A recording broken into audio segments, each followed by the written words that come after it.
ಗುರುಭ್ಯೋ ನಮಃ.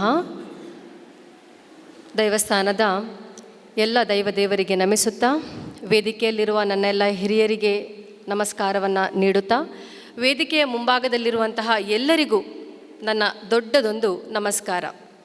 ಹೆಚ್ಚಿನ ಸಂಖ್ಯೆಯಲ್ಲಿ ಇಲ್ಲಿ ಮಹಿಳೆಯರು ಸೇರಿದ್ದೀರಾ. ಬೆರಳೆಣಿಕೆಯಲ್ಲಿ ಅಷ್ಟು ಮಾತ್ರ ಪುರುಷರ ಸಂಖ್ಯೆ ಇಲ್ಲಿ ನಮಗೆ ಕಾಣಿಸ್ತಾ ಉಂಟು. ಇವತ್ತಿನ ವಿಷಯ ಏನಿದೆ ಅದು ಬರೀ 30 ನಿಮಿಷದಲ್ಲಿ ಮುಗಿಸುವಂಥ ವಿಷಯ ಅಂತೂ ಖಂಡಿತ ಅಲ್ಲ. ಒಂದು ದಿನದ ವಿಚಾರ ಸಂಕಿರಣ ಮಾಡಿದರೂ ಕೂಡ ಮುಗಿಯದೇ ಇರುವಂತಹ ವಿಷಯ ಇದು.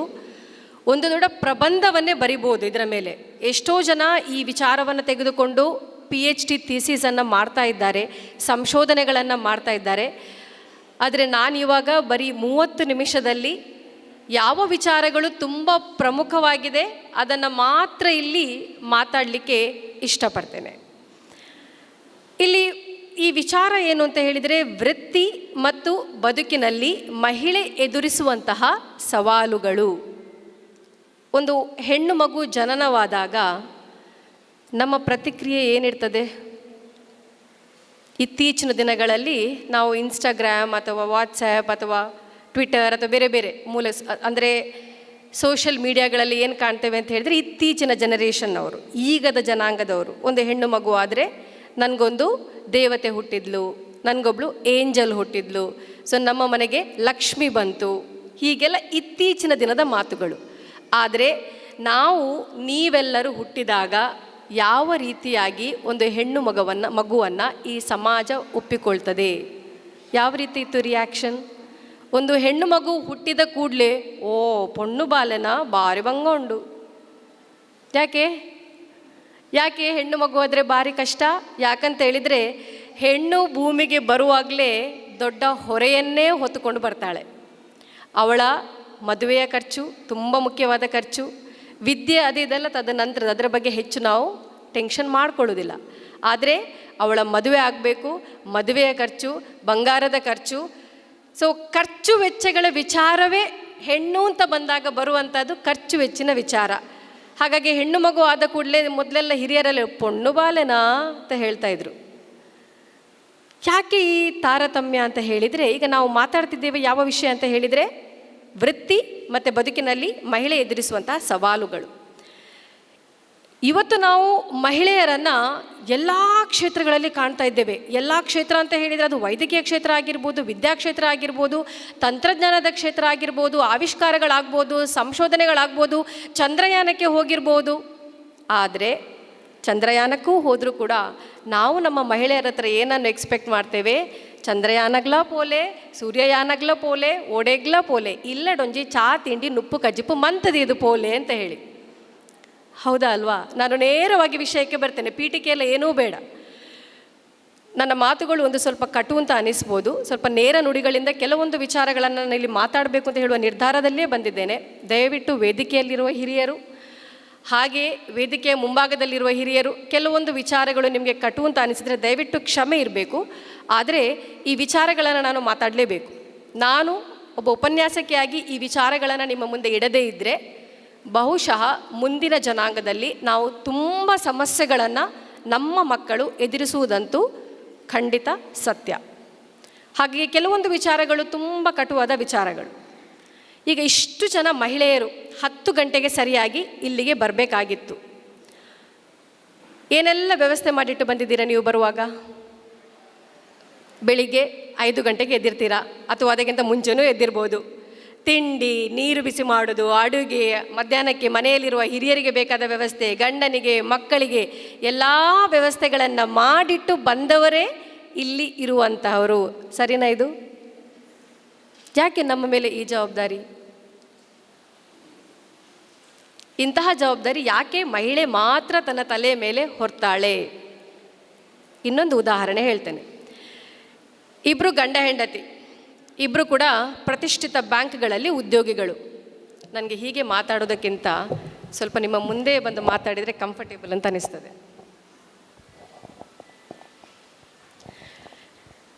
ಈಗ ಎರಡು ಗಂಡ ಹೆಂಡತಿ ಇಬ್ಬರೂ ಕೂಡ ಬ್ಯಾಂಕ್ನಲ್ಲಿ ಉದ್ಯೋಗದಲ್ಲಿದ್ದಾರೆ. ಗಂಡನು ಅದೇ ಬ್ಯಾಂಕಲ್ಲಿ ಉದ್ಯೋಗ ಮಾಡೋದು, ಹೆಂಡತಿ ಕೂಡ ಅದೇ ಬ್ಯಾಂಕ್ನಲ್ಲಿ ಉದ್ಯೋಗ ಮಾಡೋದು. ಇಬ್ಬರಿಗೂ ಒಂದೇ ರೀತಿ ಸಂಬಳ, ಇಬ್ಬರು ಕೆಲಸಕ್ಕೆ ಸೇರಿದ್ದು ಕೂಡ ಒಂದೇ ಸಮಯದಲ್ಲಿ. ಈಗ ಮನೆಯ ವಿಚಾರ ಬರುವಾಗ ಕೆಲಸ ಎಲ್ಲ ಮುಗಿಸ್ಕೊಂಡು ಬಂದ ಮೇಲೆ ಹೆಂಡತಿ ಮನೆಗೆ ಬರ್ತಾಳೆ.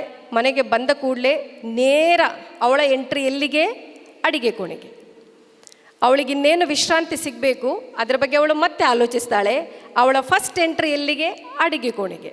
ಅಡಿಗೆ ಕೋಣೆಗೆ ಹೋಗ್ತಾಳೆ. ಚಾನೋ ಅಥವಾ ಏನೋ ನೀರು ಬಿಸಿ ಮಾಡಬೇಕು ಅದೆಲ್ಲ ಇಟ್ಟು ಆಮೇಲೆ ಅವಳು ಹೋಗಿ ಮುಖ ತೊಳೆದು ಫ್ರೆಶ್ ಅಪ್ ಆಗಿ ಬಂದು ಮೊದಲಿಗೆ ಅವಳ ಗಂಡನಿಗೆ ತಗೊಂಡೋಗಿ ಟೀ ಇಡುವಂತಹ ಒಂದು ವ್ಯವಸ್ಥೆ. ಅದಾದ ಮೇಲೆ ಸ್ವಲ್ಪ ಹೊತ್ತು, ಒಂದು ಅರ್ಧ ಗಂಟೆ ಹೊತ್ತು ಅವಳಿಗೆ ವಿಶ್ರಾಂತಿ. ಅದಾದ ಮೇಲೆ ಅವಳ ಕೆಲಸ ನಿರಂತರ, ಅದಕ್ಕೆ ನಾನ್ ಸ್ಟಾಪ್ ಕೆಲಸ ಅಂತ ಹೇಳ್ತೀವಿ, ಅದಕ್ಕೆ ಸ್ಟಾಪ್ ಅಂತ ಇಲ್ಲ. ಮರು ದಿವಸದ ಅಡಿಗೆಗೆಲ್ಲ ರೆಡಿ ಮಾಡಬೇಕಲ್ಲ. ಬೆಳಿಗ್ಗೆ 8 ಗಂಟೆ ಅಷ್ಟೊತ್ತಿಗೆ ಕೆಲಸಕ್ಕೆ ಹೊರಡಬೇಕು, ಮಕ್ಕಳನ್ನೆಲ್ಲ ಸೇರಿಸ್ಕೊಂಡು ಕೆಲಸಕ್ಕೆ ಹೊರಡಬೇಕು. ಹಾಗಾಗಿ ಎಲ್ಲ ವ್ಯವಸ್ಥೆಗಳನ್ನು ಒಂದು ದಿವಸಕ್ಕಿಂತ ಮುಂಚೆನೇ ರೆಡಿ ಮಾಡ್ತಾ ಇರ್ತಾಳೆ. ಅದನ್ನೆಲ್ಲ ಮುಗಿಸಿ 8 ಗಂಟೆ ಅಷ್ಟೊತ್ತಿಗಾದರೂ ಮಕ್ಕಳ ಹೋಮ್ವರ್ಕ್ ಅವರಿಗೆ ಕಲಿಸೋದು, ಅದು ಇದು ಅಂತೇಳಿ ಮಕ್ಕಳ ಜೊತೆ ಅವಳು ಕೂತ್ಕೊಳ್ಬೇಕು. ಅದು 10 ಗಂಟೆ ತನಕ ಹೋಯಿತು. 10 ಗಂಟೆಗೆ ಹೋದ ಮೇಲೆ ಇನ್ನೇನು ಅನ್ನ ಅದು ಇದು ಊಟ ಬಡಿಸೋದು ಇದೆಲ್ಲ ಮಾಡಿ ಪಾತ್ರೆಗಳನ್ನೆಲ್ಲ ತೊಳೆದಿಟ್ಟು ಅವಳು ಬೆಡ್ಡಿಗೆ ಹೋಗುವಾಗ 11 ಗಂಟೆ. ಈಗ ಇಲ್ಲಿ ನಾನು ಯಾವುದೇ ರೀತಿಯ ಒಂದು ಹೋಲಿಕೆ ಮಾಡ್ತಾ ಇಲ್ಲ, ಇರುವ ಪರಿಸ್ಥಿತಿಯನ್ನೇ ತುಂಬ ನೇರವಾಗಿ ನಿಮ್ಮ ಮುಂದೆ ಇಡ್ತಾ ಇದ್ದೇನೆ. ಅದೇ ಗಂಡ ಏನು ಮಾಡ್ತಾನೆ ಅಂತ ಆದರೆ, ಸಂಜೆ ಬರ್ತಾನೆ, ಬಂದ ಮೇಲೆ ಅವನು ಕೈಕಾಲು ಮುಖ ತೊಳ್ಕೊಂಡು ಒಂದು ಸ್ವಲ್ಪ ವಿಶ್ರಾಂತಿ ಪಡ್ಕೊಳ್ತಾನೆ. ಅದಾದಮೇಲೆ ನ್ಯೂಸ್ ಪೇಪರ್ ಇಟ್ಕೊಂಡು ಓದ್ತಾನೆ. ಅದಾದಮೇಲೆ ಒಂದು ಸ್ವಲ್ಪ ನ್ಯೂಸ್ ಚಾನಲ್ ಆನ್ ಮಾಡಿ ನೋಡ್ತಾನೆ. ಅದಾದಮೇಲೆ ನೆರೆಕರೆಯಲ್ಲೋ ಅಲ್ಲೋ ಇಲ್ಲೋ ಹೋಗಿ ಅಥವಾ ಹೊರಗಡೆ ಹೋಗಿ ಬರುವಂಥದ್ದು ಇದೆಲ್ಲ ಕೆಲಸ ಮುಗಿಸ್ಕೊಂಡು ಬರ್ತಾನೆ. ಬೆಳಿಗ್ಗೆ ಆದಮೇಲೆ ಏನಾಯಿತು, ಮತ್ತದೇ ಒದ್ದಾಟ. 5 ಗಂಟೆಗೆ ಏಳುದು, ಮಕ್ಕಳಿಗೆಲ್ಲ ಮಾಡಿ ಕಳಿಸೋದು, ಗಂಡನಿಗೆ ಮಾಡಿ ಕಳಿಸೋದು, ತಾನು ಟಿಫಿನ್ ತುಂಬಿಸೋದು. ಆಕೆಗೆ ಪಾಪ ತಿನ್ನಲಿಕ್ಕೂ ಪುರ್ಸೋತಿಲ್ಲ. ಅಲ್ಲೇ ದೋಸೆ ಹಾಕ್ತಾಳೆ, ತಿಂತಾಳೆ, ದೋಸೆ ಹೊಯ್ತಾಳೆ, ಅಲ್ಲೇ ತಿಂತಾಳೆ, ಆಯಿತು. ಇದು ದಿನ ಅವಳು ರುಟೀನ್ ಇದೇ ರೀತಿಯಾಗಿದೆ. ಆದರೆ ಗಂಡ ಆರಾಮ್ಸೆ 6 ಗಂಟೆಗೆ ಹೇಳ್ತಾನೆ. ನಾನು ತಪ್ಪು ಅಂತ ಹೇಳ್ತಾ ಇಲ್ಲ, ನಮ್ಮ ಮನೆಯಲ್ಲಿ ಆಗುವಂಥ ವಿಚಾರಗಳಿದು. 6 ಗಂಟೆಗೆ ಹೇಳ್ತಾನೆ. ಒಂದು ಸ್ವಲ್ಪ ಹೆಂಡತಿಗೆ ಏನೋ ಸಣ್ಣ ಸಣ್ಣ ಸಹಾಯಗಳು ಬೇಕಾದಾಗ ಅದನ್ನು ಕೊಡ್ತಾನೆ. ಅದಾದ ಮೇಲೆ ಅವನ ಪೂಜೆ ಅದು ಇದು ಎಲ್ಲ ಮುಗಿಸ್ಕೊಂಡು ಈ ಕಡೆ ಹೆಂಡತಿ ಒದ್ದಾಟದಿಂದ ಎಲ್ಲದನ್ನು ರೆಡಿ ಮಾಡಿಕೊಂಡು ಗಂಡನಿಗೂ ರೆಡಿ ಮಾಡಿಕೊಂಡು ಒಟ್ಟಿಗೆ ಕೆಲಸಕ್ಕೆ ಹೋಗ್ತಾಳೆ. ಹೆಚ್ಚು ಪರಿಶ್ರಮ ಇಲ್ಲಿ ಯಾರಿಗೆ? ಹೌದಾ? ಒಪ್ಪಿಕೊಳ್ತೇವೆ ನಾವು? ಯಾಕೆ ಹೆಣ್ಣೇ ಮಾಡಬೇಕಿದನ್ನೆಲ್ಲ? ಯಾಕೆ ಅದು ಸರಿಸಮಾನ ಅಲ್ಲಿ ಶೇರ್ ಆಗಬಾರ್ದು? ಯಾಕೆ? ಯಾರು ಮಾಡಬೇಕು ಅದನ್ನು? ಈಗ ಒಂದು ಮದುವೆಯಾಗಿ ಬಂದ ಹೆಣ್ಣು, ಮದುವೆಯಾಗಿ ಬಂದ ಕುಳಿಯಲಿಲ್ಲ, ನಮಗೆ ಕಾಲೇಜಲ್ಲಿ ಕಲಿಸಿಕೊಟ್ಟಿದ್ದಾರೆ ಎಲ್ಲದನ್ನು ಶೇರ್ ಮಾಡಬೇಕು, ಯಾವುದೇ ರೀತಿ ಅಸಮತೋಲನ ಸರಿಯಲ್ಲ, ನೀವು ಕೆಲಸ ಮಾಡಬೇಕು ನಾನು ಕೆಲಸ ಮಾಡಬೇಕು ಅಂತ ಅವಳು ಬಂದ ಕೂಡಲೇ ಅದನ್ನು ನಿಮ್ಮ ಮನೆಯಲ್ಲಿ ಅದನ್ನು ಹೇಳಲಿಕ್ಕೆ ಶುರು ಮಾಡಿದ್ಲು ಅಂತ ಆದರೆ ಒಬ್ಬ ಅತ್ತೆಯಾಗಿ ನೀವು ಒಪ್ಕೊಳ್ತೀರಾ ಈ ವಿಚಾರವನ್ನು? ನಾವು ಗಂಡು ಮಕ್ಕಳನ್ನು ಹೇಗೆ ಬೆಳೆಸ್ತೇವೆ? ಎಷ್ಟು ಜನ ಅಮ್ಮಂದಿರಿಗೆ ಇಲ್ಲಿ ಗಂಡು ಮಕ್ಕಳಿದ್ದಾರೆ? ಕೈ ಎತ್ತಿ ನೋಡುವ. ಹಾಂ, ತುಂಬ ಜನರಿಗಿದ್ದಾರೆ. ನಾವು ಯಾವ ರೀತಿ ಗಂಡು ಮಕ್ಕಳನ್ನು ಬೆಳೆಸ್ತೇವೆ ಹೇಳಿ? ಯಾವ ರೀತಿ ಬೆಳೆಸ್ತೇವೆ? ನಾವು ಏನು ಹೇಳ್ತೇವೆ ಗಂಡು ಮಕ್ಕಳಿಗೆ? ಕೆಲಸ ಈ ಬೊಡ್ಚಿ ಈ ಆಣತ ಈ ಮುಟ್ಟೋರ್ಚಿ ಮಲ್ಲೆಜ್ಜಿ ಎಂಕಲ್ ಮನ್ಪ ಅವ್ಲು ಉಲ್ಲಲತ್ತ ಪೊಣ್ಣುಲ್ಲತ್ತ ಆಲ್ ಮನ್ಪೋಲ್ ಈ ಬಟ್ಟೆಲ್ ತೆಕ್ಕೊರ್ಚಿ ಈ ಮಡೆ ತೆಕ್ಕೆರೆ ಬಲ್ಲಿ ಈ ಆಣು. ನಾನು ಮದುವೆಯಾಗಿ ಬಂದಾಗ ನನ್ನ ಗಂಡ ಒಬ್ಬನೇ ಮಗ. ಹಾಗೆ ನಮ್ಮ ಮನೆಯಲ್ಲಿ ಯಾವ ಥರ ಒಂದು ಪರಿಸ್ಥಿತಿ ಅಂತ ಹೇಳಿದರೆ, ನಮ್ಮ ತಂದೆ ಅವರು ಗೌರ್ಮೆಂಟ್ ಉದ್ಯೋಗಿ ಆಗಿದ್ದರು. ಅವರು ಎಲ್ಲ ಕೆಲಸಗಳನ್ನು ಮಾಡ್ತಾಯಿದ್ರು. ತುಂಬ ಕಷ್ಟದಿಂದ ಮೇಲೆ ಬಂದವರು ಅವರು. ಹಾಗಾಗಿ ಅವರಿಗೆ ಅಡಿಗೆಯಿಂದ ಹಿಡಿದು ಮನೆ ಗುಡಿಸೋದಾಗಲಿ, ಒರೆಸೋದಾಗಲಿ, ಪಾತ್ರೆ ತೊಳೆಯೋದಾಗಲಿ ಇದು ಯಾವುದ್ರ ಬಗ್ಗೆ ಅವರಿಗೆ ಮಾಡಿದರು. ಅದು ನಾನೊಬ್ಬ ಗಂಡಾಗಿ ಮಾಡ್ತಾ ಇದ್ದೇನೆ ಅಂತ ಹೇಳುವಂಥ ಪರಿವೇ ಇಲ್ಲ. ಅವರು ಆರಾಮ್ಸೆ ಅದನ್ನು ಮಾಡ್ತಾಯಿದ್ರು. ಸಣ್ಣಂದಿನಿಂದ ನಾನು ಅದನ್ನು ನೋಡಿ ಬೆಳೆದವಳು. ಹಾಗಾಗಿ ನನಗೆ ಒಬ್ಬ ಗಂಡಸು ಈ ಕೆಲಸ ಮಾಡ್ತಾ ಇದ್ದಾರೆ ಹೇಳುವಂಥ ಒಂದು ವ್ಯತ್ಯಾಸನೇ ಇರಲಿಲ್ಲ. ಅದನ್ನು ಒಪ್ಪಿಕೊಂಡು ನಮಗದು ಯಾವತ್ತೂ ಗೊತ್ತೇ ಆಗಲಿಲ್ಲ. ಮದುವೆಯಾಗಿ ಬಂದ ಮೇಲೆ ಏನಾಯಿತು ಅಂತ ಹೇಳಿದರೆ, ನನ್ನ ಗಂಡ ಒಬ್ಬನೇ ಮಗ. ನನ್ನ ಅತ್ತೆ ಅವರನ್ನು ತುಂಬ ಮುದ್ದಾಗಿ ಪ್ರೀತಿಯಿಂದ ಸಾಕಿದಂತಹ ಮಗ. ನನಗೆ ಇಲ್ಲಿ ಬಂದಾಗ ನನಗೆ ತುಂಬ ಆಶ್ಚರ್ಯ ಏನಾಯಿತು ಅಂತ ಹೇಳಿದರೆ, ಒಂದು ಲೋಟ ನೀರಿಗೂ ಕೂಡ ನನ್ನ ಗಂಡ ಕರಿತದ ಅಮ್ಮ ಅಂತ ಕರಿತಾಯಿದ್ರು. ನನ್ನ ಅತ್ತೆ ಇಂದ ಮಗ ನೀರು ಬೋಡನಿಕ್ ಎಲ್ಲಿವರೆಗೆ ಅಂತ ಹೇಳಿದರೆ, ಒಂದು ಟೂತ್ ಪೇಸ್ಟ್ ಬ್ರಷ್ ಅದನ್ನು ಕೂಡ ಹುಡುಕಿ ಕೊಡೋದು ತಾಯಿ. ನಾನು ಆವಾಗಲೇ ನಿರ್ಧಾರ ಮಾಡಿದೆ, ಇದು ಯಾಕೋ ಸರಿ ಇಲ್ಲ ಅಂತ ಹೇಳಿ. ಆದರೆ ಅತ್ತೆಯಲ್ಲಿ ಹೇಳಲಿಕ್ಕಾಗ್ತದಾ? ಇಲ್ಲ. ಎನ್ನ ಮರ್ಮಾಲು ಬತ್ತಲು ಅಲ್ಲ ಭಯಂಕರ ಸಿಸ್ಟಮ್ಗೆ ಅಂಚೆ ಉಪ್ಪಡಿಗೆ ಇಂಚೆ ಉಪ್ಪಡಿಗೆ ಖಂಡಿತ ಅದು ಆಗೋದಿಲ್ಲ. ನಿಧಾನಕ್ಕೆ ತುಂಬ ಟೈಮ್ ತಗೊಂಡಿತ್ತು. ಈ ವಿಚಾರಗಳನ್ನು ಅವರಿಗೆ ಸ್ಪಷ್ಟ ಮಾಡಿ ಮಾಡಿ ತಿಳಿಸಿ, ಅತ್ತೆಗೂ ಪದೇ ಪದೇ ಅದನ್ನು ಹೇಳಿ ತಿಳಿಸಿ, ಇವಾಗ ನಮ್ಮ ಮನೆಯ ಪರಿಸ್ಥಿತಿ ಸಂಪೂರ್ಣ ಬದಲಾಗಿದೆ. ಎಲ್ಲಿಯವರೆಗೂ ಅಂತ ಹೇಳಿದರೆ, ಒಂದು ಟೈಮಲ್ಲಿ ನನ್ನ ಅತ್ತೆಗೆ ಕ್ಯಾನ್ಸರ್ ಇಶ್ಯೂಸ್ ಬರ್ತದೆ ಅವರಿಗೆ. ಅಲ್ಲಿವರೆಗೆ ಅಡುಗೆ ಕೆಲಸಗಳನ್ನೆಲ್ಲ ನನ್ನ ಅತ್ತೆನೇ ಮಾಡ್ತಾಯಿದ್ರು. ಯಾಕಂದರೆ ನಾನು ಮನೆಯ ಬೇರೆ ಕೆಲಸ ಮಾಡ್ತಾಯಿದ್ದೆ.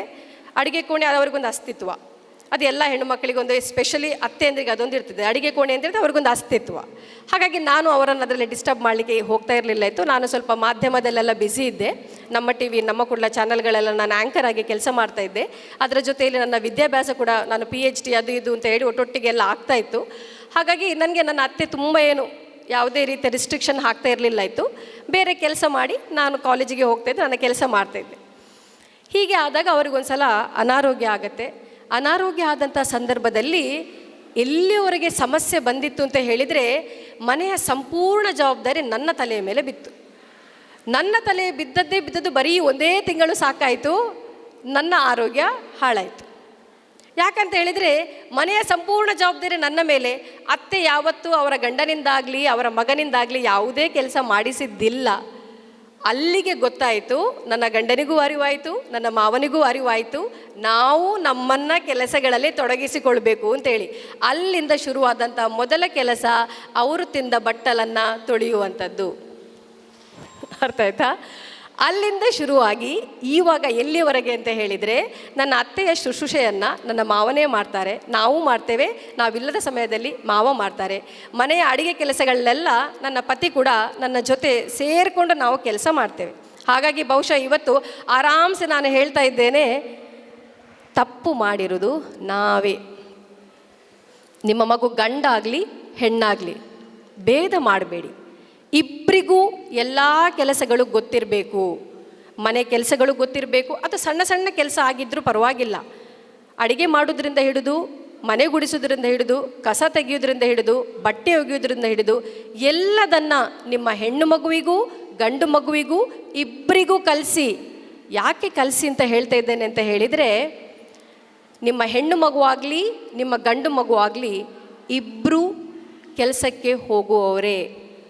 ನೀವು ನಿಮ್ಮ ಮಗುವಿಗೆ ವಿದ್ಯೆ ಕೊಡ್ತಿರುವ ಮುಖ್ಯ ಕಾರಣ ಏನು? ಅದು ಗಂಡು ಆಗಲಿ ಹೆಣ್ಣು ಆಗಲಿ ದುಡಿಬೇಕು, ಹೌದಾ ಅಲ್ವಾ? ಹಾಗಿರುವಾಗ ನಿಮ್ಮ ಹೆಣ್ಣು ಮಕ್ಕಳಾಗಲಿ ನಿಮ್ಮ ಗಂಡು ಮಕ್ಕಳಾಗಲಿ ಇಬ್ಬರೂ ದುಡಿತಾರೆ. ಇಬ್ಬರು ದುಡಿಲಿಕ್ಕೆ ಶುರು ಮಾಡಿದಾಗ ಸಮಸ್ಯೆ ಬರುವುದೇ ಅಲ್ಲಿ. ಇಬ್ಬರು ದುಡಿಲಿಕ್ಕೆ ಶುರು ಮಾಡಿದಾಗ ಏನಾಗ್ತದೆ, ಮೊದಲೆಲ್ಲ ಕೂಡು ಕುಟುಂಬ ಇತ್ತು. ಮನೆಯಲ್ಲಿ ಏನಿಲ್ಲ ಅಂತಾದರೂ ಒಂದು 15 ಜನ ಖಂಡಿತ ಇರ್ತಾಯಿದ್ರು. ಒಬ್ರಿಗಲ್ಲದಿದ್ದರೆ ಇನ್ನೊಬ್ಬರು, ಮತ್ತೊಬ್ಬರಿಗಲ್ಲದಿದ್ದರೆ ಮತ್ತೊಬ್ಬರು, ಹೀಗೆ ಸಹಾಯಗಳೆಲ್ಲ ಸಿಗ್ತಾ ಇತ್ತು. ಆದರೆ ಈಗ ಹಾಗಲ್ಲ. ನಾವೀಗ ನ್ಯೂಕ್ಲಿಯರ್ ಫ್ಯಾಮಿಲಿ ಸೆಟಪ್ಪಲ್ಲಿದ್ದೇವೆ. ಮನೆಯಲ್ಲಿ ಜಾಸ್ತಿ ಅಂತ ಹೇಳಿದರೆ ಒಂದು 6-5 ಜನ. ಸೊ ಹಾಗಿರುವಾಗ ಅಲ್ಲಿ ಇರುವಂತಹ ಜವಾಬ್ದಾರಿಗಳನ್ನು ಇಬ್ಬರೂ ಶೇರ್ ಮಾಡಬೇಕಾಗ್ತದೆ. ಮದುವೆಯಾದ ತಕ್ಷಣ ನನ್ನ ಮಗ ಜವಾಬ್ದಾರಿ ಹೊರಬೇಕು ಅಂತ ಹೇಳಿದರೆ ಅದು ಆಗೋದಿಲ್ಲ. ನಿಮ್ಮ ಮಗನಿಗೆ ನಿಮ್ಮ ಮಗಳಿಗೆ ಈಗಿಂದೀಗಲೇ ಕಲಿಸಿ ಎಲ್ಲ ಮನೆ ಕೆಲಸಗಳಲ್ಲಿ ಅವರನ್ನು ಸೇರಿಸ್ಕೊಳ್ಳಿ. ಈಗ ನಾವು ಏನು ಇಲ್ಲಿ ಸವಾಲುಗಳು ಅಂತ ಹೇಳ್ತಾ ಇದ್ದೇವಲ್ಲ, ಅದಕ್ಕೊಂದು ಉತ್ತರನೇ ಇದು. ಅದಕ್ಕೆ ಉತ್ತರ ಕಂಡುಕೊಳ್ಬೇಕಾದದ್ದು ತಾಯಂದಿರಿಂದಲೇ ಅದು ಶುರುವಾಗಬೇಕು. ಇದು ಒಂದು ವಿಚಾರ. ಇನ್ನೊಂದು ವಿಚಾರ ಏನು ಅಂತ ಹೇಳಿದರೆ, ಮೊದಲೆಲ್ಲ ಒಂದು 100 ವರ್ಷದ ಹಿಂದೆ ನಾವು ಹೋದರೆ ಮಹಿಳೆಯರ ಮೇಲೆ ತುಂಬಾ ಕಟ್ಟುಪಾಡುಗಳಿತ್ತು. ಕೃಷಿ ಮಾಡ್ತಾಯಿದ್ವಿ ನಾವು. ಕೃಷಿಯಲ್ಲಿ ಮಹಿಳೆಯೂ ಅವಳನ್ನು ತೊಡಗಿಸಿಕೊಳ್ತಾ ಇದ್ಲು. ಆ ಸಂದರ್ಭನೇ ಒಂದು ಬೇರೆ ಇತ್ತು. ತದನಂತರ ಕಾಲ ಕಳೆದ ಮೇಲೆ ಏನಾಯಿತು ಅಂತ ಹೇಳಿದ್ರೆ, ಕೃಷಿ ಭೂಮಿಗಳು ಒಂದೊಂದಾಗಿ ಮನೆ ಕಟ್ಟುವುದಕ್ಕಾಗಲಿ ಅಥವಾ ಇಂಡಸ್ಟ್ರೀಸ್ಗಾಗಲಿ ಅಥವಾ ಬೇರೆ ಕಾರಣಕ್ಕೂ ಕೃಷಿ ಭೂಮಿ ಸಣ್ಣದಾಗ್ತಾ ಬರ್ತಾ ಇದ್ದ ಹಾಗೆ ಮನೆಯಲ್ಲಿ ಹೆಣ್ಣು ಮಕ್ಕಳು ಕೃಷಿಯಲ್ಲಿ ತೊಡಗಿಸಿಕೊಳ್ಳುವ ಸಂಖ್ಯೆ ಕಡಿಮೆ ಆಗ್ತಾ ಬಂತು. ಅದರ ಜೊತೆಯಲ್ಲಿ ನಾವು ಹೆಣ್ಣು ಮಕ್ಕಳಿಗೆ ವಿದ್ಯೆ ಕೊಡ್ತಾ ಇದ್ದೇವೆ. ವಿದ್ಯೆ ಪಡೆದಂಥ ಒಂದು ಹೆಣ್ಣು ಮಗು ದುಡಿಬೇಕು, ಸ್ವಂತ ಕಾಲಲ್ಲಿ ನಿಲ್ಲಬೇಕು ಅಂತ ಅವಳಿಗೊಂದು ಆಸೆ ಇರ್ತದೆ. ಹಾಗಾಗಿ ಅವಳು ದುಡಿಲಿಕ್ಕೆ ಹೋಗ್ತಾಳೆ. ಈ ದುಡಿಲಿಕ್ಕೆ ಹೋಗುವಾಗ ಆಕೆ ಅನುಭವಿಸಬೇಕಾದಂತಹ ಸವಾಲುಗಳು 1-2 ಅಲ್ಲ. ಎಲ್ಲರೂ ಹೇಳ್ತಾರೆ, ಪೊಣ್ಣೊಂಜಿ ಬೇಲೆಗೂ ಪೋಡು, ಬೇಲೆ ಒಂಜಿ ಬೋಡು. ಕಾಸೊಂಜಿ ಅಲ್ಲ ಆಲೇ ಬೇನೋಡು ಸರಿ ಒಪ್ಪಿಕೊಳ್ತೇವೆ. ಹತ್ರ ಹೋಗಿ ಮಾತಾಡಿದರೆ ಹೇಗಿದೆ ಅಂತ ಕೇಳಿದರೆ ಯಾರೂ ಒಳ್ಳೆಯ ಅಭಿಪ್ರಾಯಗಳನ್ನು ನೀಡೋದಿಲ್ಲ, ತೀರಾ ಕಡಿಮೆ. ಖುಷಿ ಒಂದು, ನಾವು ದುಡಿತಾ ಇದ್ದೇವೆ ಅಂತ ಹೇಳಿ. ಅದು ಬಿಟ್ಟರೆ ಅದರ ಜೊತೆ ಬರುವಂಥ ಸವಾಲುಗಳಿದೆ ಅಲ್ಲ, ಅದು ದುಡಿಲಿಕ್ಕೆ ಹೋದಂತಹ ಮಹಿಳೆಗೇ ಗೊತ್ತು. ಮುಖ್ಯ ಸವಾಲು ಏನು ಅಂತ ಹೇಳಿದರೆ ಅಸಮಾನತೆ, ಲಿಂಗಭೇದ. ಇಲ್ಲಿಗೆ ಎಷ್ಟು ಜನ ಕೆಲಸಕ್ಕೆ ಹೋಗ್ತಾ ಇದ್ದೀರಾ? ಕೈ ಎತ್ತಿ ನೋಡುವ, ಎಷ್ಟು ಜನ ಕೆಲಸಕ್ಕೆ ಹೋಗ್ತಾ ಇದ್ದೀರಾ? ಮೆಜಾರಿಟಿ. ಹಾಗಿದ್ರೆ ನಿಮಗೆ ಗೊತ್ತೇ ಇದೆ, ನಾನು ಏನು ಮಾತಾಡ್ತಿದ್ದೇನೆ ಅದೆಲ್ಲ ನಿಮಗೆ ಗೊತ್ತೇ ಇದೆ. ಲಿಂಗಭೇದ, ತಾರತಮ್ಯ, ಗಂಡು ಹೆಣ್ಣು ಏನು ಮಾಡ್ತಾರೆ? ಗಂಡಿಗೆ ಇಂಥದೇ ಕೆಲಸಗಳು, ಹೆಣ್ಣಿಗೆ ಕೆಳಮಟ್ಟದ ಕೆಲಸಗಳು. ಸಂಬಳ ಕೊಡುವಾಗ ದುಡಿಲಿಕ್ಕೆ ಇಬ್ಬರು ಒಂದೇ ದಕ್ಷತೆಯಿಂದ ದುಡಿತಾರೆ, ಇಬ್ಬರು ಕೆಲಸಗಳನ್ನು ಜವಾಬ್ದಾರಿಯಿಂದ ಮಾಡ್ತಾರೆ. ಇದೆಲ್ಲ ಸರಿ. ಆದರೆ ಸಂಬಳಕ್ಕೆ ಬರುವಾಗ ಹೆಣ್ಣಿಗೆ ಕಡಿಮೆ ಸಂಬಳ, ಗಂಡಿಗೆ ಜಾಸ್ತಿ ಸಂಬಳ. ಹೌದಾ ಅಲ್ವಾ? ಇಂಥದ್ದೆಷ್ಟೋ ತಾರತಮ್ಯಗಳನ್ನು ನಾವು ವರ್ಕ್ ಪ್ಲೇಸಲ್ಲಿ ಕಿರುಕುಳ. ಈಗ ನಿಮ್ಮಲ್ಲಿ ನಾನು ಇಷ್ಟೂ ಜನ ಹೆಂಗಸರಲ್ಲಿ, ಅದಕ್ಕಿಂತ ಮುಂಚೆ ನನ್ನ ತರಗತಿಯಲ್ಲಿ ಆದ ಒಂದು ಹೀಗೆ ಸುಮ್ಮನೆ ಚರ್ಚೆ ಆಗ್ತಾಯಿತ್ತು ತರಗತಿಯಲ್ಲಿ. ಆವಾಗ ನಾನು ನಮ್ಮ ಹೆಣ್ಣುಮಕ್ಕಳ ಹತ್ರ ಕೇಳಿದೆ, ನನಗಿರುವಂಥ ವಿದ್ಯಾರ್ಥಿಗಳು ಒಂದು 18 ವರ್ಷ 16 18 ವರ್ಷದ ಒಳಗಡೆಯ ಮಕ್ಕಳಿರುವಂಥದ್ದು. ಹೀಗೆ ಸುಮ್ಮನೆ ಆ ಹೆಣ್ಮಕ್ಳ ಹತ್ರ ಕೇಳಿದೆ, ಈ ತರಗತಿಯಲ್ಲಿ ಯಾವುದಾದ್ರೂ ಒಂದು ಹೆಣ್ಣು ಮಗು ಲೈಂಗಿಕ ಕಿರುಕುಳಕ್ಕೆ ಒಳಗಾಗದೇ ಇರುವಂಥ ಹೆಣ್ಣು ಮಗು ಇದ್ದರೆ ಕೈ ಎತ್ತಿ ಅಂತ. ತರಗತಿಯಲ್ಲಿ 89 ವಿದ್ಯಾರ್ಥಿನಿಯರು ಇದ್ದಾರೆ, ಒಂದೇ ಒಂದು ಮಗು ಕೈ ಎತ್ತಲಿಲ್ಲ. ಯಾಕಾಗಿರ್ಬೋದು? ಇದರ ಅರ್ಥ ಏನು? ಆ ಮಕ್ಕಳನ್ನು ಬಿಟ್ಟಾಕಿ ನೀವಿಷ್ಟು ಜನ ಇಲ್ಲಿ ಹೆಂಗಸರಿದ್ದೀರಾ, ಯಾರಾದರೂ ಒಬ್ಬರು ಇಲ್ಲಿ ನಮ್ಮ ಜೊತೆ ನಮ್ಮ ಜೀವನದಲ್ಲಿ ಇಷ್ಟು ಪ್ರಾಯದವರೆಗೆ ಯಾವತ್ತೂ ಲೈಂಗಿಕ ಕಿರುಕುಳ ಆಗಿಲ್ಲ ಅಂತ ಹೇಳುವವರು ಯಾರೊಬ್ಬರು ಒಬ್ಬರು ಇದ್ದರೆ ಕೈ ಎತ್ತಿ. ಇದೇ ನಮ್ಮ ಸಮಾಜದ ದುರಂತ. ಲೈಂಗಿಕ ಕಿರುಕುಳ ಎನ್ನುವಂಥದ್ದು ಬರೀ ನಮ್ಮ ವೃತ್ತಿ ಕ್ಷೇತ್ರದಲ್ಲಿ ಮಾತ್ರ ಅಲ್ಲ. ನಾನು ಆಗ್ನಿಸಿಗೆ ಹೈಸ್ಕೂಲಿಗೆ ಹೋಗ್ತಾ ಇದ್ದೆ.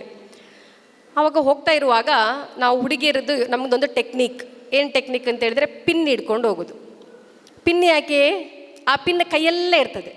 ಪಿನ್ ಯಾಕೆ ಹಿಡ್ಕೊಂಡು ಹೋಗೋದು ಯಾರಾದರೂ ಹೇಳ್ತೀರಾ? ಪಿನ್ ಯಾಕೆ ಹಿಡ್ಕೊಂಡು ಹೋಗ್ತಾ ಇರ್ಬೋದು ಅಂತೇಳಿ? ನಾವು ಹೋಗೋದು ಬಸ್ಸಲ್ಲಿ ಫುಲ್ ರಶ್ ಇರ್ತಾ ಇತ್ತು. ಆವಾಗ ಇದೆಲ್ಲ ಸರ್ವೇ ಸಾಮಾನ್ಯ, ನಾವಿದನ್ನೆಲ್ಲ ಅನುಭವಿಸಿಯೇ ದೊಡ್ಡವರಾದದ್ದು. ಹಾಗಿರುವಾಗ ಈ ಪಿನ್ ಏನಿದೆ ಅಲ್ಲ, ಒಂದು ಸಣ್ಣ ಆಯುಧ ನಮ್ಮ ಕೈಯಲ್ಲಿ. ಸುಮ್ಮನೆ ಈಗ ಚುಚ್ಚಿದ್ರೆ ಯಾರು ಉಪದ್ರ ಕೊಡಲಿಕ್ಕೆ ಬರ್ತಾ ಇದ್ದಾರೋ ಅಥವಾ ಉಪದ್ರ ಕೊಡ್ತಿದ್ದಾರೋ ಒಂದು ಸ್ವಲ್ಪ ಸರಿತಾರೆ. ಪಿನ್ ಸೊಲ್ಯೂಷನ್ ಇದಕ್ಕೆ? ಕೈಯಲ್ಲಿ ಸೇಫ್ಟಿ ಪಿನ್ ಹಿಡ್ಕೊಂಡು ಹೋಗೋದು ಸೊಲ್ಯೂಷನಾ ನಮಗೆ? ನಮ್ಮ ಹೆಣ್ಮಕ್ಳಿಗೆ ಅದೊಂದು ಸೊಲ್ಯೂಷನಾ? ಹಾಗಿದ್ರೆ ಸೊಲ್ಯೂಷನ್ ಏನು ಈ ಸಮಸ್ಯೆಗೆ? ಇದೊಂದು ಸತ್ಯ ವಿಷಯ ನಾನು ಹೇಳಲೇಬೇಕು. ಎಷ್ಟೋ ವೃತ್ತಿ ಕ್ಷೇತ್ರದಲ್ಲಿ ಹೆಣ್ಣು ಮಕ್ಕಳ ಮೇಲೆ ಅತ್ಯಾಚಾರ ಅಲ್ಲ, ಅತ್ಯಾಚಾರ ಬೇರೆಯೇ, ಲೈಂಗಿಕ ಕಿರುಕುಳ ಬೇರೆಯೇ.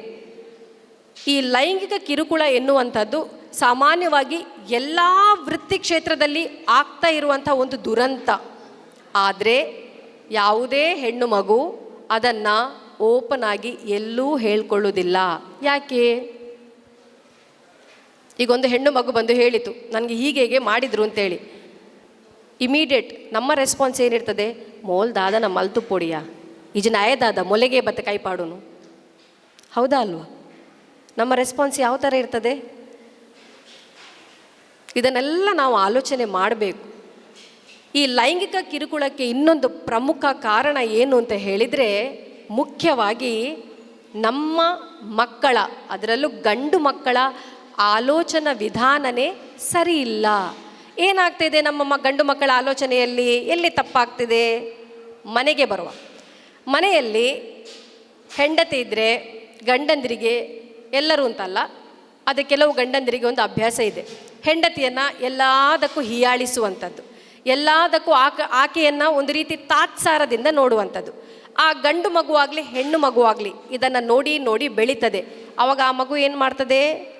ಅದನ್ನೇ ತಾನೂ ಮಾಡ್ತದೆ. ನಿಮ್ಮ ಮನೆಯಲ್ಲಿ ನಿಮ್ಮ ಮನೆಯ ಗಂಡಸರು ನಿಮಗೆ ಗೌರವ ಕೊಟ್ಟರೆ ನಿಮ್ಮ ಮಕ್ಕಳೂ ಕೂಡ ನಿಮಗೆ ಗೌರವ ಕೊಡ್ತಾರೆ. ಇದು ಸತ್ಯವಾದ ಮಾತು.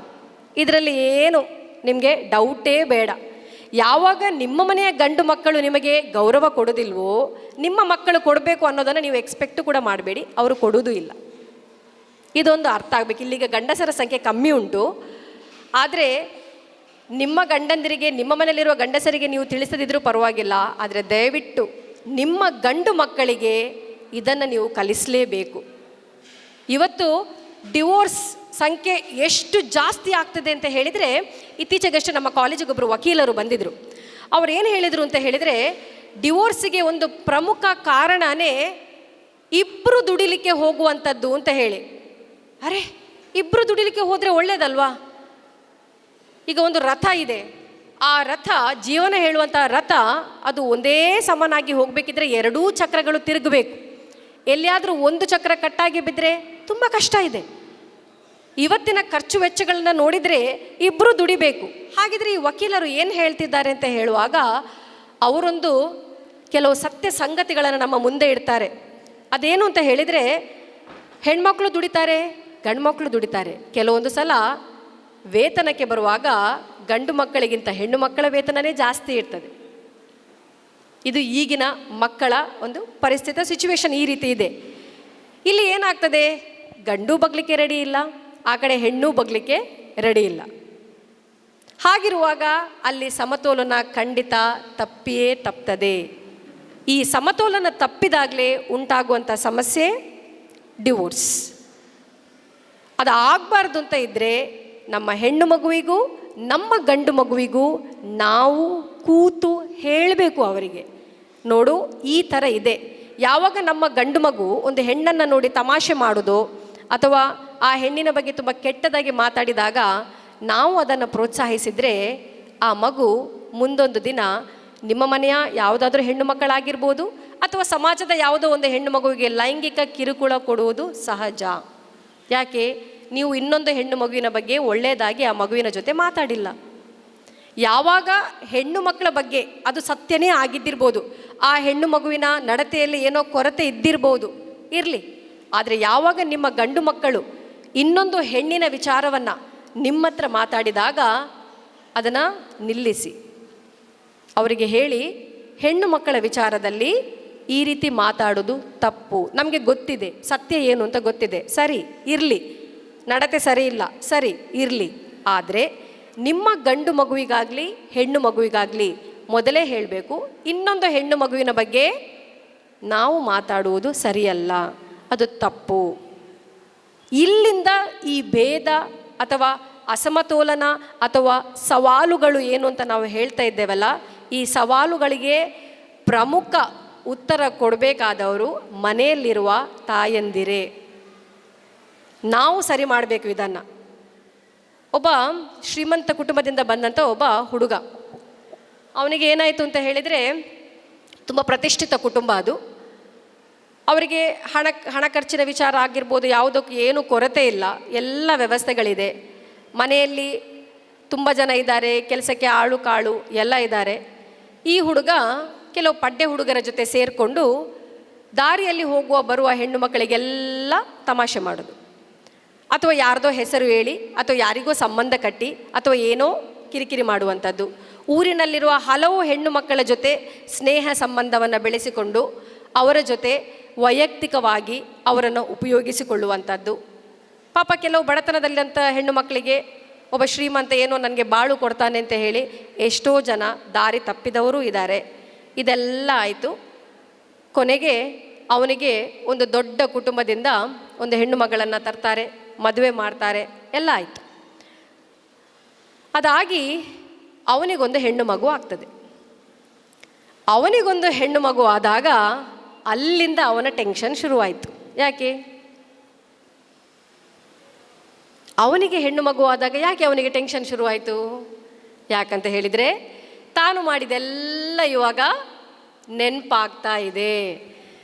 ಹಾಗಾಗಿ ಆ ಮಗುವನ್ನು ಅವನು ಎಷ್ಟು ಜಾಗ್ರತೆಯಿಂದ ನೋಡ್ತಾ ಇದ್ದೆ ಅಂತ ಹೇಳಿದರೆ, ಎಲ್ಲಿಗೆ ಹೋಗಬೇಕಿದ್ರೂ ಕೂಡ ಮಗುವಿಗೆ ಬೆಂಗಾವಲಾಗಿ ಹೋಗ್ತಾ ಇದ್ದ. ಇಲ್ಲಿಂದ ಆ ಕಡೆ ಹೋಗಬೇಕಿದ್ರೂ ಕೂಡ ಅವನು ಮಗುವಿನ ಜೊತೆ ಇರ್ತಾ ಇದ್ದ. ಮಗು ದೊಡ್ಡವಳಾದ್ಲು, ಕಾಲೇಜಿಗೆ ಹೋಗಲಿಕ್ಕೆ ಶುರು ಮಾಡ್ತಾಳೆ. ಅಲ್ಲಿ ಕೂಡ ಅಷ್ಟೇ, ಎಷ್ಟು ರಿಸ್ಟ್ರಿಕ್ಷನ್ ಅಂತ ಹೇಳಿದ್ರೆ ನಮಗೆ ಕಿರಿಕಿರಿ ಅನಿಸ್ತಾ ಇತ್ತು ಲೆಕ್ಚರರ್ಸಿಗೆ. ಕಾಲೇಜಿಗೆ ಬಂದು ಅಲ್ಲಿ ಗೇಟಿನ ಹತ್ರನೇ ಮಗುಗಳನ್ನು ಬಿಡೋದು, ಗೇಟಿನಿಂದಲೇ ಮಗಳನ್ನು ತಗೊಂಡು ಹೋಗೋದು, ಇಷ್ಟೆಲ್ಲ ಪ್ರೊಟೆಕ್ಷನಲ್ಲಿ ಎಲ್ಲ ಮಾಡಿದ. ಈ ಕರ್ಮ ಅಂತ ಹೇಳುವಂಥದ್ದು ಒಂದು ಇರ್ತದೆ, ಅರ್ಥ ಆಯ್ತಾ? ಸುಮ್ಮನೆ ನಾವು ಮಾಡಿದ್ದು ಹಾಗೆ ಬಿಟ್ಟು ಹೋಗೋದಿಲ್ಲ. ಆ ಮಗುವಿನ ಜೀವನದಲ್ಲಿ ತಂದೆ ಮಾಡಿದ ಕರ್ಮನೋ ಏನೋ ಗೊತ್ತಿಲ್ಲ, ಪಾಪ ಆ ಮಗುವಿನ ಜೀವನನೇ ಹಾಳಾಗಿ ಹೋಯಿತು. ಈಗ ಗಂಡಸರಿಗೆ ಒಂದು ಹೆಣ್ಣಿನ ಮೌಲ್ಯ ಗೊತ್ತಾಗುವಂಥದ್ದು ಅವನು ಒಂದು ಹೆಣ್ಣು ಮಗುವಿಗೆ ಜನ್ಮ ಕೊಟ್ಟಾಗ ಮಾತ್ರ. ಅಲ್ಲಿಯವರೆಗೆ ಇನ್ನೊಂದು ಹೆಣ್ಣಿನ ಸಮಸ್ಯೆ ಏನು ಅಂತ ಗೊತ್ತಾಗೋದಿಲ್ಲ. ಇನ್ನೊಂದು ಏನು ಅಂತ ಹೇಳಿದರೆ, ಒಬ್ಬ ಗಂಡು ಮಗುವಿಗೆ, ಒಂದು ಗಂಡು ಹುಡುಗನಿಗೆ ತಾಯಿಯ ನೋವು ಗೊತ್ತಾಗೋದು ಅವನ ಹೆಂಡತಿ ಹೆರುವಾಗ ಮಾತ್ರ. ಅಲ್ಲಿಯವರೆಗೆ ಅವನಿಗೆ ತಾಯಿಯ ನೋವು ಏನು ಅಂತ ಹೇಳಿ ಗೊತ್ತಾಗೋದಿಲ್ಲ. ಈಗ ಇನ್ನೊಂದು ವಿಚಾರಕ್ಕೆ ಬರುವ. ಇನ್ನೊಂದು ಏನು ಅಂತ ಹೇಳಿದರೆ, ಇವತ್ತು ನಮ್ಮ ಹೆಣ್ಣುಮಕ್ಕಳು ಬೇರೆ ಬೇರೆ ಕ್ಷೇತ್ರದಲ್ಲಿ ಬೇರೆ ಬೇರೆ ಒಳ್ಳೊಳ್ಳೆ ಸ್ಥಾನಕ್ಕೆ, ಎತ್ತರಕ್ಕೆ ಹೋಗಿ ನಿಂತಿದ್ದಾರೆ. ಎಲ್ಲಿಯವರೆಗೆ ಅಂತ ಹೇಳಿದರೆ, ನಮ್ಮ ಆರ್ಮಿಯಲ್ಲೂ ಕೂಡ ಹೆಣ್ಣು ಮಕ್ಕಳು ಈಗ ತಮ್ಮನ್ನು ತಾವು ತೊಡಗಿಸಿಕೊಳ್ತಾ ಇದ್ದಾರೆ. ಪ್ರಿಯಾಂಕಾ ಅಂತ ಹೇಳುವಂಥ ಒಂದು ಹೆಣ್ಣು ಮಗಳು ಯಾಕೆ ಹೆಣ್ಣು ಮಕ್ಕಳು ಆರ್ಮಿಗೆ ಸೇರಬಾರ್ದು ಅಂತ ಹೇಳಿ ಆರ್ಮಿ ಆಫೀಸರಿಗೆ ಒಂದು ಲೆಟರ್ ಬರೀತಾಳೆ 1992 ಇದನ್ನು ನೋಡಿದಂಥ ಆರ್ಮಿ ಆಫೀಸರಿಗೆ ತುಂಬ ಆಶ್ಚರ್ಯ ಆಗ್ತದೆ. ಯಾಕೆ ನಾವು ಹೆಣ್ಮಕ್ಳಿಗೆ ಅವಕಾಶ ಕೊಡಬಾರ್ದು ಅಂತ ಹೇಳಿ ಅಲ್ಲಿಂದ ಶುರುವಾಯಿತು ನೋಡಿ. ಇವತ್ತಿಗೆ ಅದೆಷ್ಟೋ ಹೆಣ್ಣು ಮಕ್ಕಳು ಆರ್ಮಿಯಲ್ಲಿಯೂ ಕೂಡ ಸೈನಿಕರಾಗಿ ಕೆಲಸ ಮಾಡ್ತಾ ಇದ್ದಾರೆ. ಅಂದರೆ ಹೆಣ್ಣು ಮಕ್ಕಳು ಅವರನ್ನು ಸಮರ್ಥರು ಅನ್ನೋದನ್ನು ಆಲ್ರೆಡಿ ಪ್ರೂವ್ ಮಾಡಿ ಆಗಿದೆ. ಆಲ್ರೆಡಿ ಅವರು ಅದಕ್ಕೆಲ್ಲ ಏನೆಲ್ಲ ಬೇಕು ಅದು ಎಲ್ಲ ಒದ್ದಾಟಗಳನ್ನು ಮಾಡ್ತಾ ಇದ್ದಾರೆ. ಆದರೆ ಆ ಒದ್ದಾಟದ ಪಯಣ ಇದೆಯಲ್ಲ, ಅದು ಸುಲಭ ಇಲ್ಲ, ತುಂಬಾ ಕಷ್ಟ ಇದೆ. ಯಾಕಂತ ಹೇಳಿದರೆ, ಒಂದು ಹೆಣ್ಣು ಮಗು ವಿದ್ಯೆಯನ್ನು ಕಲಿತು ಕೆಲಸಕ್ಕೆ ಹೋಗಬೇಕು ಅಂತ ಹೇಳಿದರೆ ಆಕೆಗೆ ಅಲ್ಲಿಯೇ ಒಂದಷ್ಟು ಸವಾಲುಗಳು ಬಂದಿರ್ತದೆ. ಕೆಲಸಕ್ಕೆ ಹೋಗ್ತಾ ಇದ್ದಾಳೆ, ಕೆಲಸಕ್ಕೆ ಹೋದಾಗ ಅಲ್ಲಿಯೂ ತಾರತಮ್ಯವನ್ನು ಅನುಭವಿಸ್ತಾಳೆ, ಲೈಂಗಿಕ ಕಿರುಕುಳಗಳು ಅಲ್ಲಿಯೂ ಆಗ್ತದೆ. ಅದಾದಮೇಲೆ ಬರುವಂಥದ್ದು ಒಂದು ಪ್ರಮುಖ ವಿಚಾರ, ನಾನು ಇದನ್ನು ಹೇಳಬೇಕಿಲ್ಲಿ. ಮೆಟರ್ನಿಟಿ ಲೀವ್ ಅಂತ ಹೇಳಿ ಒಂದು ವ್ಯವಸ್ಥೆ ಇದೆ. ಏನಿದು ಮೆಟರ್ನಿಟಿ ಲೀವ್ ಅಂತ ಹೇಳಿದರೆ, ಒಂದು ಹೆಣ್ಣು ಮಗುವಿಗೆ ಜನ್ಮ ನೀಡಿದ ನಂತರ ಅವಳಿಗೆ 6 ತಿಂಗಳ ಮೆಟರ್ನಿಟಿ ಲೀವ್ ಗೌರ್ಮೆಂಟ್ ಪ್ರಕಾರ ಕೊಡಲೇಬೇಕು. ಅದು ಪ್ರೈವೇಟ್ ಸೆಕ್ಟರ್ ಆಗಿರ್ಬೋದು ಅಥವಾ ಗೌರ್ಮೆಂಟ್ ಸೆಕ್ಟರ್ ಆಗಿರ್ಬೋದು. ಆದರೆ 6 ತಿಂಗಳು ರಜೆ ಅವಳಿಗೆ ಕೊಡಲೇಬೇಕು. ಕೊಟ್ಟಿಲ್ಲ ಅಂತಾದರೆ ನಿಮಗೆ ಆ ಸೆಕ್ಟರ್ ಮೇಲೆ ಕೇಸ್ ಹಾಕಲಿಕ್ಕೆ ಆಗ್ತದೆ. ಕೊಡಲೇಬೇಕು, ಯಾರು ಕೊಡೋದಿಲ್ಲ ಅಂತ ಹೇಳುವ ಹಾಗೇ ಇಲ್ಲ. ಅದೇನೋ ಸರಿ, ತಾಯಿ ಮಗುವಿನ ಜೊತೆ ಇರಬೇಕು, ಮಗುವಿಗೆ ಸ್ತನಪಾನ ಆಗಬೇಕು, ಅದೆಲ್ಲ ಸರಿ. ಆದರೆ ಮಗುವನ್ನು ನೋಡಿಕೊಳ್ಳುವ ಜವಾಬ್ದಾರಿ ಬರೀ ಹೆಣ್ಣಿನ ಜವಾಬ್ದಾರಿಯೇ? ನಿಮ್ಮಲ್ಲಿ ಕೇಳ್ತಾ ಇರೋದು, ನೀವೆಲ್ಲ ಮಾಡಿದ್ದೀರಿ ಇದನ್ನು. ಮಗುವನ್ನು ನೋಡುವ ಜವಾಬ್ದಾರಿ ಬರೀ ಹೆಣ್ಣಿನ ಜವಾಬ್ದಾರಿಯೇ? ಅಲ್ಲ, ಹೌದಲ್ವಾ? ಇಬ್ಬರು ಸೇರಿ ಇನ್ನೊಂದು ಜೀವ ಈ ಭೂಮಿಗೆ ಬರುತ್ತಿರುವಂಥದ್ದು. ಹಾಗಿರುವಾಗ ನಿಮಗೆಷ್ಟು ಜವಾಬ್ದಾರಿ ಇದೆಯಾ ಅಷ್ಟೇ ಜವಾಬ್ದಾರಿ ನಿಮ್ಮ ಗಂಡನಿಗೂ ಇದೆ. ಆದರೆ ಅವರು ಜವಾಬ್ದಾರಿ ತಗೊಳ್ತಾರಾ, ಅಥವಾ ಅವರು ಜವಾಬ್ದಾರಿ ತಗೊಳ್ಳಿಕ್ಕೆ ನೀವು ಬಿಟ್ಟಿದ್ದೀರಾ, ಅಥವಾ ನಿಮ್ಮ ಮನೆಯಲ್ಲಿರುವ ಇತರ ಹೆಂಗಸರು ಬಿಟ್ಟಿದ್ದಾರಾ? ಪ್ರಶ್ನೆಯಾಗಿ ಉಳಿತದೆ. ಇದು ಎಲ್ಲರ ಮನೆಯ ಕತೆ, ಅರ್ಥ ಆಯ್ತಾ? ಅದಕ್ಕೋಸ್ಕರ ಗೌರ್ಮೆಂಟ್ ಏನು ಮಾಡಿತು, ಸೆಂಟ್ರಲ್ ಗೌರ್ಮೆಂಟ್ ಏನು ಮಾಡಿತು, ಒಂದು 2 ವರ್ಷದ ಹಿಂದೆ ಪೆಟರ್ನಿಟಿ ಲೀವ್ ಅಂತ ಹೇಳಿ ಒಂದು ಹೊಸ ಕಾನೂನನ್ನು ತಂದಿತ್ತು. ಏನಿದು ಪೆಟರ್ನಿಟಿ ಲೀವ್ ಅಂತ ಹೇಳಿದರೆ, ಬರೀ ತಾಯಿಗೆ ಮಾತ್ರ ಯಾಕೆ 6 ತಿಂಗಳು ರಜೆ, ಅಪ್ಪನಿಗೂ ಕೊಡುವ ಅಂತ ಹೇಳಿ ಬರೀ 2 ವಾರದ ರಜೆಯನ್ನು ಸ್ಯಾಂಕ್ಷನ್ ಮಾಡಿದೆ. ಕಾರಣ ಏನು ಅಂತ ಹೇಳಿದರೆ, ಗೌರ್ಮೆಂಟ್ ಏನು ಕಾರಣ ಹೇಳ್ತದೆ ಅಂತ ಹೇಳಿದರೆ, ತಂದೆ ಮತ್ತು ಮಗುವಿನ ಬಾಂಧವ್ಯ ಸರಿ ಆಗಲಿಕ್ಕೋಸ್ಕರ, ಬಾಂಧವ್ಯ ಗಟ್ಟಿ ಆಗಲಿಕ್ಕೋಸ್ಕರ.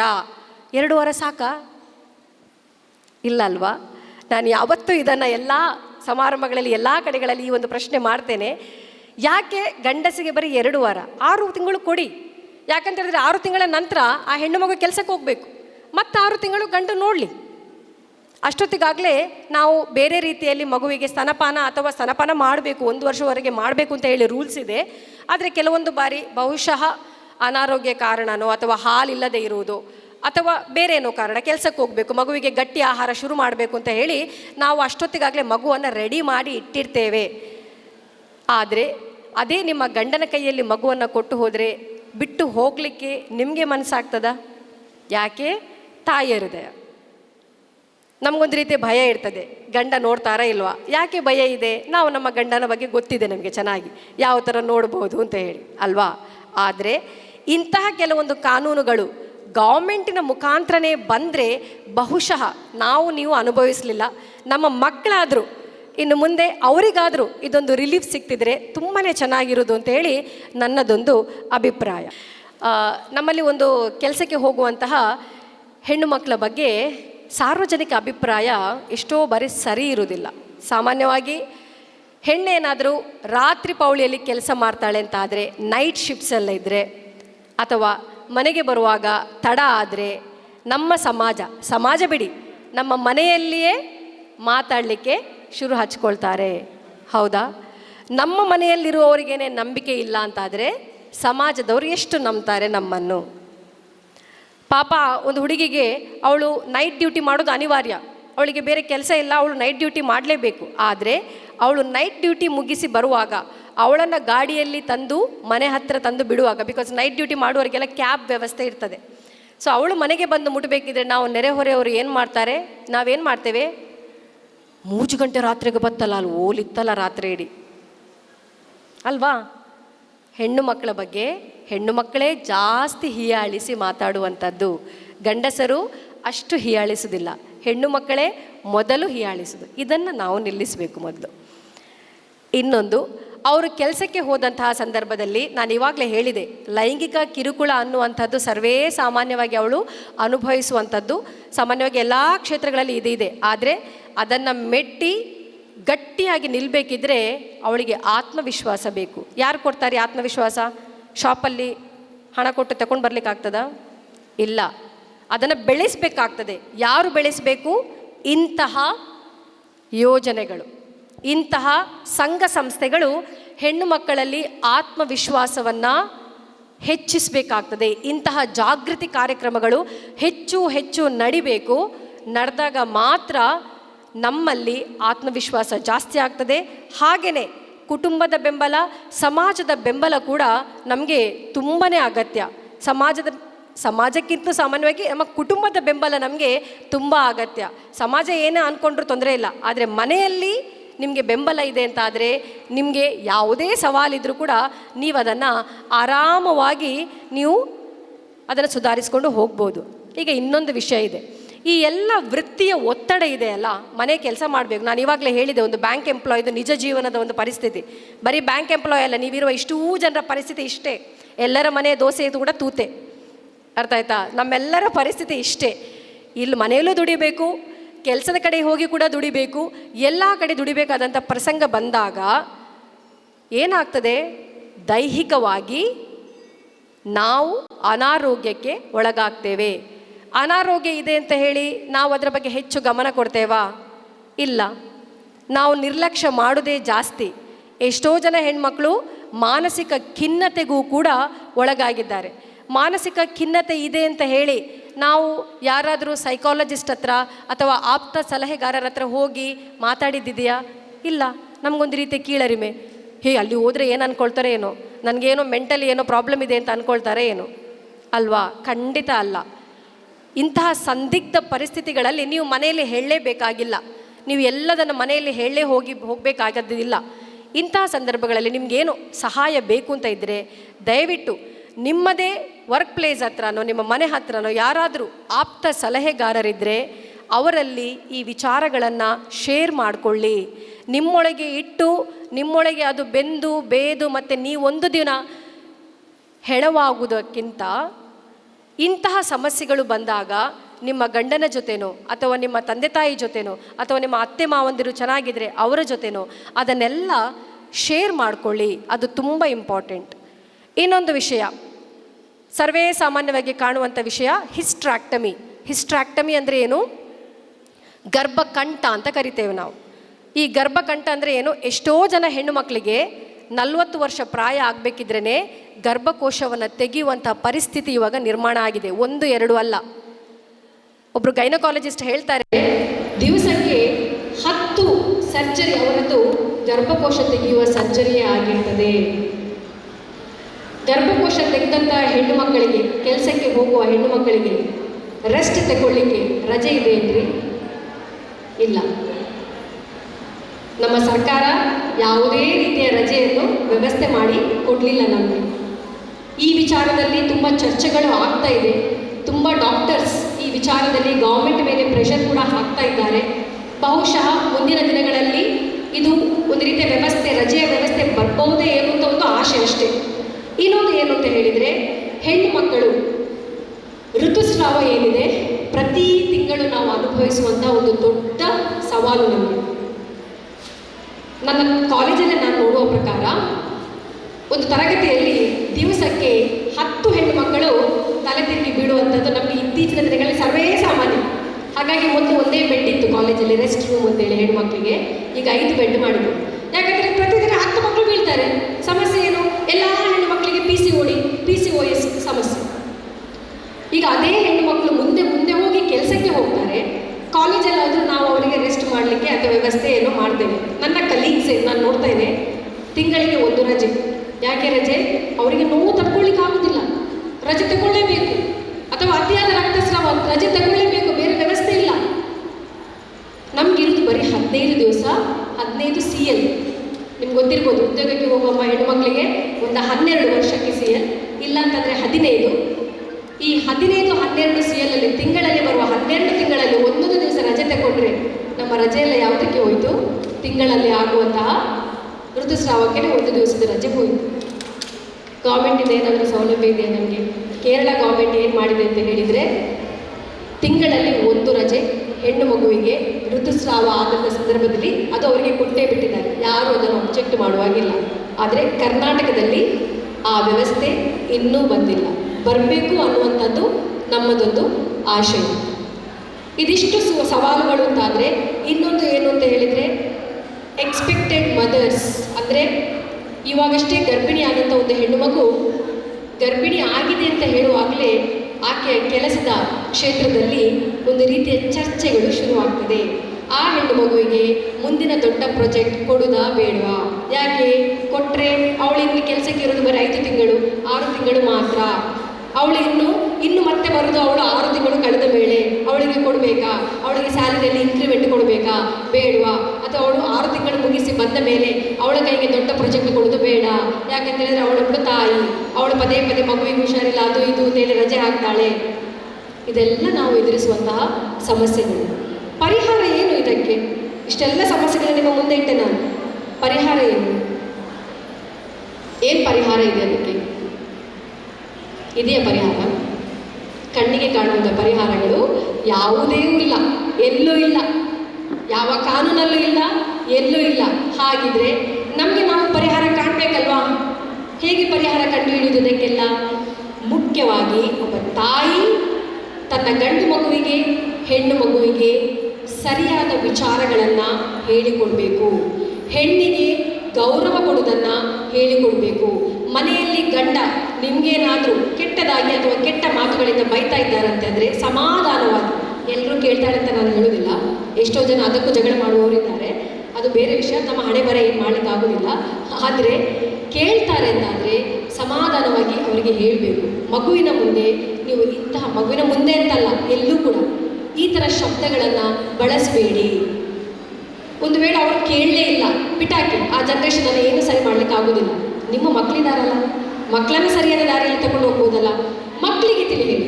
ಆಗ ಮುಂದಿನ ಜನಾಂಗದಲ್ಲಿ ನನ್ನಂಥ ಒಬ್ಬರು ಸಂಪನ್ಮೂಲ ವ್ಯಕ್ತಿ ಇಲ್ಲಿ ಬಂದು ಹೆಣ್ಣು ಎದುರಿಸುವ ಸವಾಲುಗಳು ಅಂತ ಹೇಳಿ ಮಾತಾಡುವಂಥ ಅವಶ್ಯಕತೆ ಬರುವುದಿಲ್ಲ. ಯಾಕಂತ ಹೇಳಿದ್ರೆ ಹೆಣ್ಮಕ್ಳು ಅವರವರೇ ಸೊಲ್ಯೂಷನನ್ನು ಹುಡ್ಕೊಂಡು ಹೋಗಿರ್ತಾರೆ.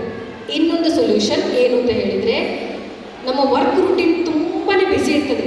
ನಾನು ನಿಮಗೆ ಯಾವ ಥರ ನನ್ನ ವೈಯಕ್ತಿಕ ವಿಚಾರ ಅಂತ ಹೇಳೋದಾದರೂ ಕೂಡ ನನ್ನ ವರ್ಕ್ ರೂಟೀನ್ ತುಂಬಾ ಬ್ಯುಸಿ ಇದೆ.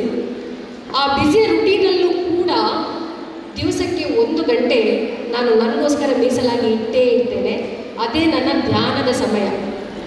ಎಲ್ಲ ಹೆಣ್ಮಕ್ಳ ಹತ್ರ ಒಂದು ಏನು ಕೇಳೋದು, ನೀವು ಯಾವುದೇ ಮಂತ್ರ ಹೇಳಬೇಕು, ಯಾವುದೇ ಜಪ ಮಾಡಬೇಕು, ಏನು ಕೇಳ್ತಾ ಇಲ್ಲ. ಬರೀ ದಿವಸದಲ್ಲಿ ಅರ್ಧ ಗಂಟೆ ಸುಮ್ಮನೆ ಬೆಡ್ಡಿಂದ ಎದ್ದ ಕೂಡಲೇ ಸುಮ್ಮನೆ ಸೈಲೆಂಟಾಗಿ ಕೂತ್ಕೊಳ್ಳಿ.